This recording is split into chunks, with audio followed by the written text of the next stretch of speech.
Ja tahtsin sinuga jagada veel 3 mõtet, mida ma oma lapsele edasi annan.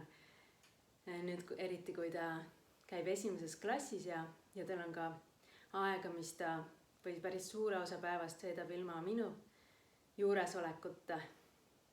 Ehk siis ta peab ise saama hakkama oma tunnetega, emotsioonidega ja seisma enda eest. Ja ma ütlen talle, et kui tal on üks asi minult õppida, siis see on hingamine. Et hinga aeglaselt ja sügavalt. Stressiolukorras me tavaliselt kas üldse ei hinga või siis me hakkame hingama pinnapealselt ja kiiresti. Aga samas, kui just rahulik kõhu hingamine maandab meid ja hoiab meid tasakaalus emotsionaalselt. Ja teine mõte on mõtlemine. Näiteks mu lapsel tuleb hästi kergelt ja me igaüks leiame enda elust mõne sellise näite, kus meil on nii, et ma ei oska seda.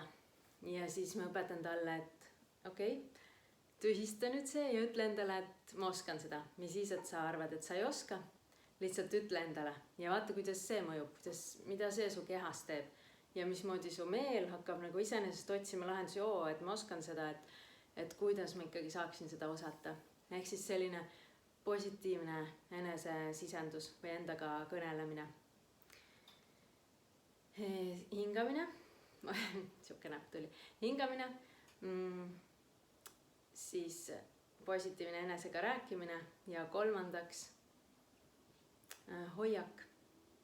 Sest jällegi mu laps vahel võtab sellise hoiaku, et jah, lonts ja nii. Siis see tekitab veel rohkem sellist lonts meeleolu. Aga kui sa lükkad oma õlad taha ja selja sirgu ja pea mitte püsti, aga niimoodi, nagu sa vaataksid kaugusesse, siis see mõjub hoopis teistmoodi nii teistele ja inimestele meeldivad enesekindlad inimesed kui ka sulle endale. Sest su meel saab siis signaali, et ahah, et selline sa oled siis. Ja sa saad hakkama ja me kõik koos saame hakkama, ehk siis meel ja meie keha. Ja see võib saada alguse meelest, oma mõtetest, võib algus saada kehast. Et ma olen väärtuslik ja ma olen okei ja ma oskan ja ma saan ja ma tahan ja ma julgen. Ja kõike mõnusat sulle ja aitäh!